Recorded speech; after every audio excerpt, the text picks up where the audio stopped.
गौरी पुत्र गणेश भगवान की जय, माता पार्वती की जय। ओम नमः शिवाय। नमस्कार दोस्तों, सनातन धर्म में विनायक चतुर्थी का विशेष महत्व है।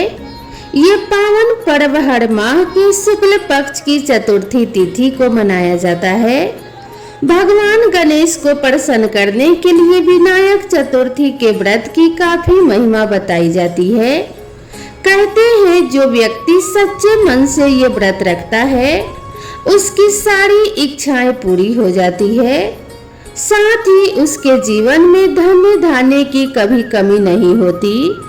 विनायक चतुर्थी के दिन गणपति की पूजा के साथ साथ इस व्रत की कथा भी पढ़ी अथवा सुनी जाती है।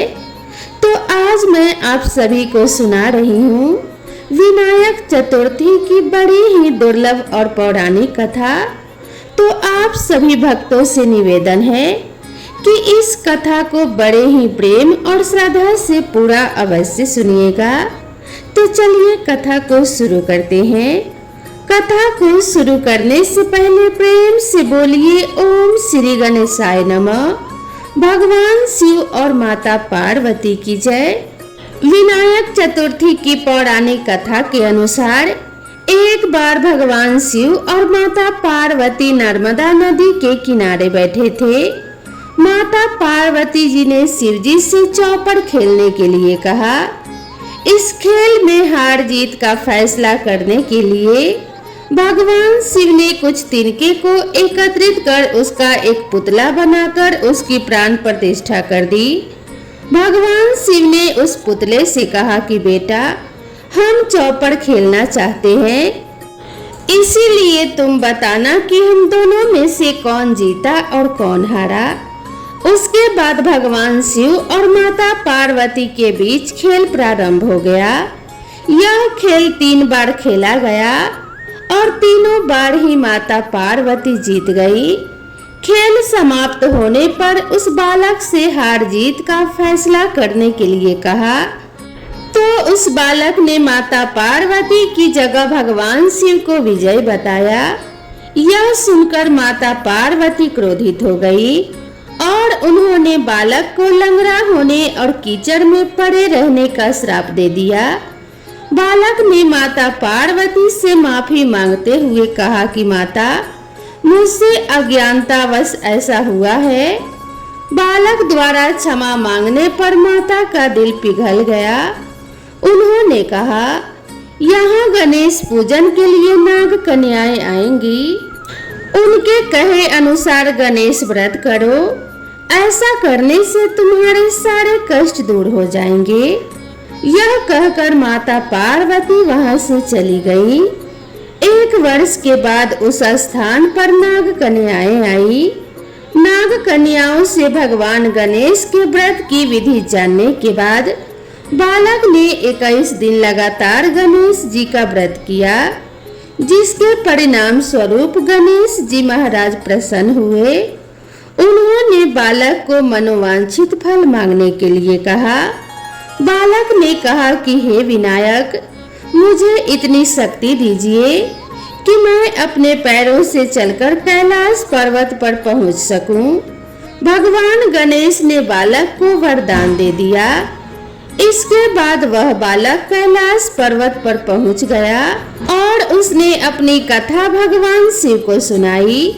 चौपड़ वाले दिन से माता पार्वती शिव जी से नाराज हो गई थी। देवी को मनाने के लिए भगवान शिव ने भी बालक के बताए अनुसार 21 दिनों तक भगवान गणेश का व्रत किया। इस व्रत के प्रभाव से माता पार्वती की नाराजगी दूर हो गई और वो स्वयं भगवान शिव से मिलने पहुंच गई। तब भगवान शंकर ने माता पार्वती को इस व्रत के बारे में बताया। यह सुनकर माता पार्वती के मन में अपने पुत्र कार्तिकेय से मिलने की इच्छा जागृत हुई। तब माता पार्वती ने भी 21 दिन तक लगातार गणेश जी का व्रत किया। व्रत के 21वें दिन कार्तिकेय स्वयं माता पार्वती जी से मिलने चले आए। तभी से ये व्रत समस्त मनोकामनाओं की पूर्ति करने वाला माना जाता है। इस व्रत के प्रभाव से सभी संकट दूर हो जाते हैं और माता पार्वती और भगवान गणेश की कृपा से सभी विघ्नों का नाश होता है और सुख समृद्धि की प्राप्ति होती है। भगवान श्री गणेश की कृपा से दुख और दरिद्रता का नाश हो जाता है और रिद्धि सिद्धि का घर में वास होता है। तो प्रेम से बोलिए ओम श्री गणेशाय नमः। माता पार्वती की जय। तो दोस्तों आगे हम सुनेंगे गणेश जी की दूसरी कथा। एक बार गणेश जी महाराज एक सेठ जी के खेत में से जा रहे थे तो उन्होंने 12 दाने अनाज के तोड़ लिए। फिर गणेश जी के मन में पछतावा हुआ कि मैंने तो सेठ जी के यहाँ चोरी कर ली। तो गणेश जी सेठ जी के 12 साल की नौकरी करने लग गए। एक दिन सेठानी राख से हाथ धोने लगी। गणेश जी ने सेठानी का हाथ पकड़कर मिट्टी से हाथ धुलवा दिया। सेठानी सेठ जी से बोली कि ये कैसा नौकर रखा है। नौकर होकर उसने मेरा हाथ पकड़ लिया। सेठ जी ने गणेश जी को बुलाकर पूछा कि तुमने सेठानी का हाथ क्यों पकड़ा। तो गणेश जी ने बोला कि मैंने तो एक सीख की बात बताई है। राख से हाथ धोने से घर की लक्ष्मी नाराज होकर चली जाती है और मिट्टी से हाथ धोने से आती है। सेठ जी ने सोचा कि गणेश है तो सच्चा। थोड़े दिनों बाद कुंभ का मेला आया। सेठ जी ने कहा गणेश सेठानी को कुंभ के मेले में स्नान करा के ले आओ। सेठानी किनारे पर बैठकर नहा रही थी तो गणेश जी उनका हाथ पकड़कर आगे डुबकी लगवा लाए। घर आकर सेठानी ने सेठ से कहा कि गणेश ने तो मेरी इज्जत ही नहीं रखी और इतने सारे आदमियों के बीच में मुझे घसीटकर आगे पानी में ले गए। तब सेठ जी ने गणेश जी से पूछा कि ऐसा क्यों किया। तो गणेश जी ने कहा कि सेठानी किनारे बैठकर गंदे पानी में नहा रही थी तो मैं आगे अच्छे पानी में डुबकी लगवा कर ले आया। इससे अगले जन्म में बहुत बड़े राजा और राजपाट मिलेगा। सेठ जी ने सोचा कि गणेश है तो सच्चा। एक दिन घर में पूजा पाठ हो रही थी, हवन हो रहा था। सेठ जी ने गणेश से कहा कि जाओ सेठानी को बुलाकर ले आओ। गणेश जी सेठानी को बुलाने गए तो सेठानी काली चुनरी ओढ़कर चलने लगी। तो गणेश जी ने काली चुनरी फाड़ दी और कहा कि लाल चुनरी ओढ़ के चलो। सेठानी नाराज होकर सो गई। सेठ जी ने आकर पूछा कि क्या बात है। तो सेठानी ने कहा कि गणेश ने मेरी चुनरी फाड़ दी। सेठ जी ने गणेश को बुलाकर बहुत डांटा और कहा तुम बहुत बदमाशी करते हो। तो गणेश जी ने कहा कि पूजा पाठ में काला वस्त्र नहीं पहनते हैं, इसीलिए मैंने लाल वस्त्र के लिए कहा। काला वस्त्र पहनने से कोई भी शुभ काम सफल नहीं होता है। फिर सेठ जी ने सोचा कि गणेश है तो समझदार। एक दिन सेठ जी पूजा करने लगे तो पंडित जी ने बोला कि वो गणेश जी की मूर्ति लाना भूल गया, अब क्या करें। तो गणेश जी ने बोला कि मेरे को ही मूर्ति बनाकर विराजमान कर लो, आपके सारे काम सफल हो जाएंगे। यह बात सुनकर सेठ जी को भी बहुत गुस्सा आया और सेठ जी बोले कि अब तक तो तुम सेठानी से ही मजाक करते थे और अब मेरे से भी करने लग गए। तो गणेश जी ने कहा कि मैं मजाक नहीं कर रहा हूँ, मैं सच बात कह रहा हूँ। इतने में ही गणेश जी ने अपना असली रूप धारण कर लिया और सेठ और सेठानी ने ही गणेश जी की पूजा की। पूजा खत्म होते ही गणेश जी अंतर ध्यान हो गए।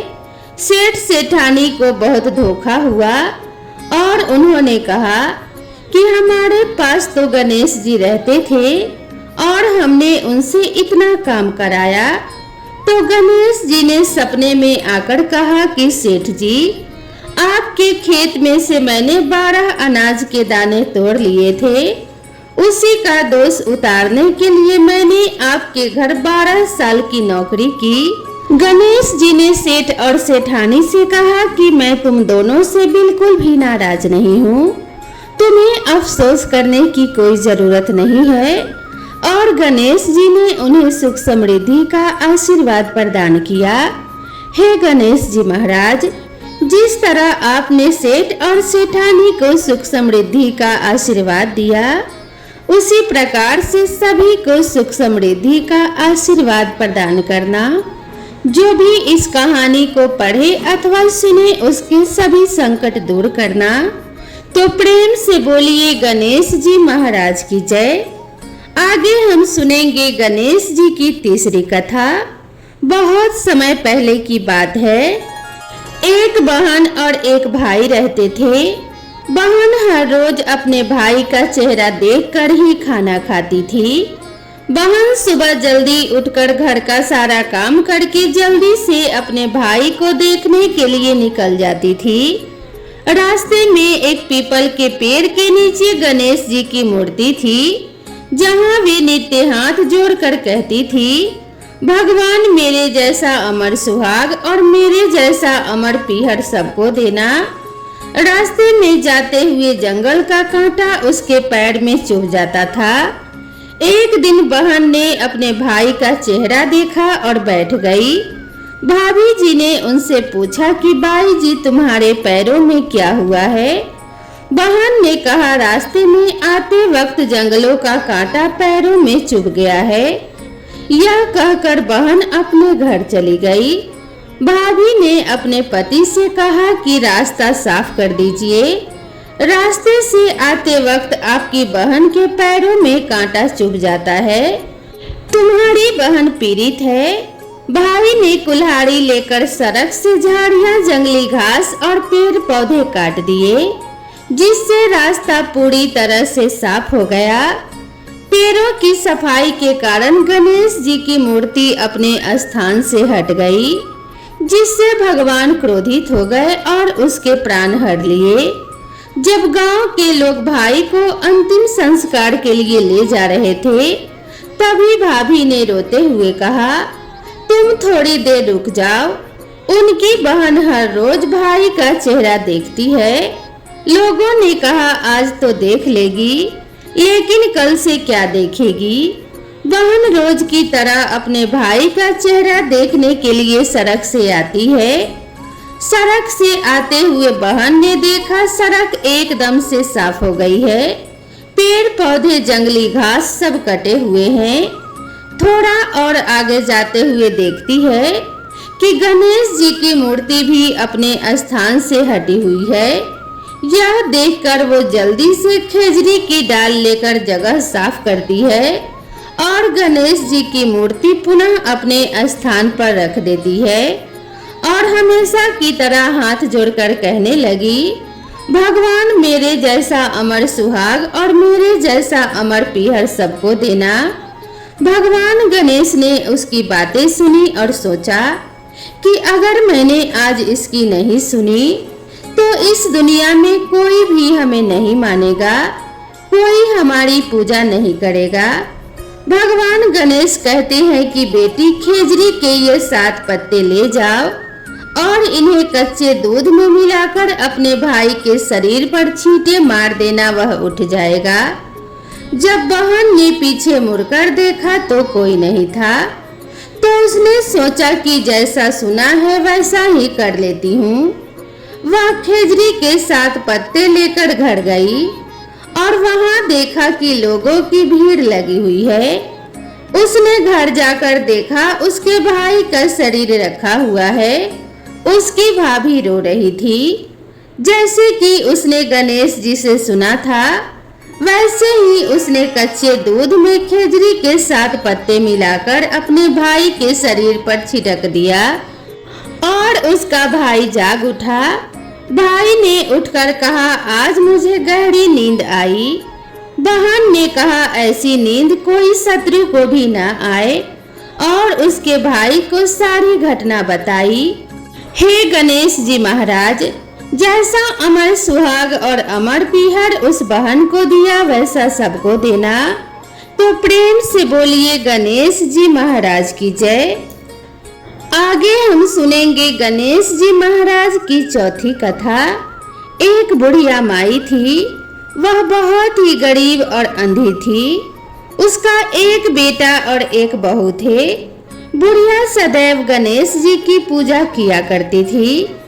एक दिन गणेश जी प्रकट होकर उस बुढ़िया से बोले, बुढ़िया माँ तू जो चाहे सो मांग ले। बुढ़िया बोली, मुझे तो मांगना नहीं आता, कैसे और क्या मांगूं? तब गणेश जी बोले, अपने बहू बेटे से पूछकर मांग ले। तब बुढ़िया ने अपने बेटे से कहा, गणेश जी कहते हैं कि तू कुछ मांग ले, बता मैं क्या मांगू? पुत्र ने कहा, माँ तू धन मांग ले। बहू से पूछा तो बहू ने कहा, नाती पोते मांग ले। तब बुढ़िया ने सोचा कि ये तो अपने अपने मतलब की बता रहे हैं। अतः उस बुढ़िया ने पड़ोसियों से पूछा तो उन्होंने कहा, बुढ़िया तू थोड़े दिन जिएगी, क्यों तू धन मांगे और क्यों तू नाती पोते मांगे?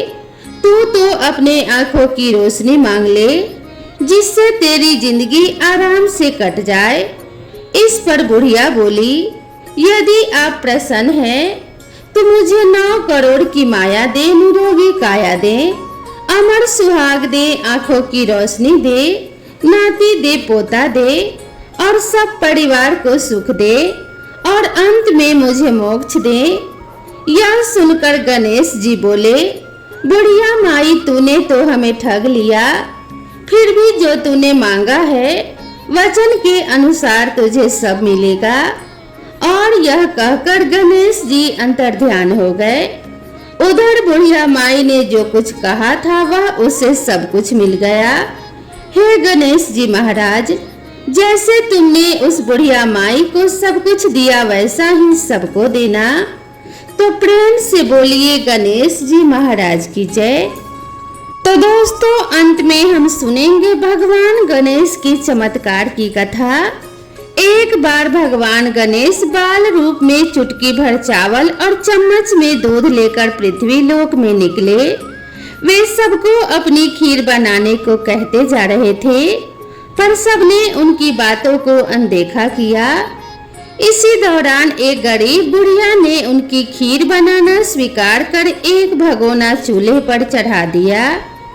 इस पर भगवान गणेश जी ने घर का सबसे बड़ा बर्तन चूल्हे पर चढ़ाने को कहा। बुढ़िया ने बाल लीला समझते हुए घर का बड़ा भगोना उस पर चढ़ा दिया। कुछ ही देर में एक चमत्कार हुआ। गणेश जी के दिए हुए चावल और दूध बढ़ गए और पूरा भगोना उससे भर गया। इसी बीच गणेश जी ने नहाने के बाद खीर खाने की बात कहते हुए वहां से चले गए। पीछे से बुढ़िया के पोते पोती आए तो भूख लगने पर बुढ़िया ने उन्हें खीर खिला दी। खीर बनते देख रही पड़ोसन को भी बुढ़िया ने कटोरा भरकर खीर दे दी। बेटे बहू ने भी चुपके से एक कटोरा खीर खाने के साथ एक कटोरा खीर छिपा भी दिया। इसके बाद भूख लगी तो बुढ़िया ने भी खाने के लिए खीर हाथ में ले ली और बोली, आजा रे गणेशा खीर खा ले। तभी गणेश जी वहां पहुंच गए और बोले कि मैंने तो खीर पहले ही खा ली। जब बुढ़िया ने पूछा कि कब खाई, तो वे बोले कि जब तेरे पोते पोती पड़ोसन व बहू ने खाई तभी मेरा पेट भर गया। इसके बाद जब बुढ़िया ने बाकी बची खीर के उपयोग के बारे में पूछा तो गणेश जी ने उसे नगर में बांटने को कहा। जब बुढ़िया ने खीर बांटी तो राजा को भी इसका पता लग गया। इस पर उस बुढ़िया को अपने दरबार में बुला लिया। सारा माजरा जानकर उसने बुढ़िया के खीर का भगोना अपने पास मंगवा लिया। पर राजा के महल में जैसे ही भगोना पहुंचा तो उसमें कीड़े मकोड़े व जहरीले जानवर गिर गए। यह देख राजा ने वह बर्तन वापस बुढ़िया को दे दिया, जो उसे घर ले जाते ही वापस पहले जैसा हो गया। इसके बाद बुढ़िया ने फिर से गणेश जी से बची हुई खीर के उपयोग के बारे में पूछा तो उन्होंने कहा कि कोने में गाड़ देना। ऐसा कहकर बुढ़िया रात को सो गई और गणेश जी उसके झोपड़ी को लात मारते हुए अंतर्ध्यान हो गए। अगले दिन जब बुढ़िया उठी तो उसे अपनी झोपड़ी महल में बदली हुई दिखाई दी और खीर के बर्तन सोने जवाहरातों से भरे मिले। गणेश जी की कृपा जानकर बुढ़िया माई प्रसन्न हो गई। हे गणेश जी महाराज, जैसा फल आपने बुढ़िया को दिया वैसा सबको देना। कथा कहने वाले, हुंकार भरने वाले और सुनने वाले सभी के भंडार भरे रखना। सब पर अपनी कृपा दृष्टि बनाए रखना। तो प्रेम से बोलिए गणेश जी महाराज की जय, माता पार्वती और भगवान शिव की जय। भगवान गणेश की कृपा आप सभी भक्तों पर सदा सर्वदा बनी रहे। आप सभी के घर में धन्य धान्य की वृद्धि होती रहे। इसी मंगल कामना के साथ आप सभी से विदा लेते हैं। मिलते हैं इसी तरह की नई कथा और नई कहानी के साथ। तब तक के लिए राधे राधे।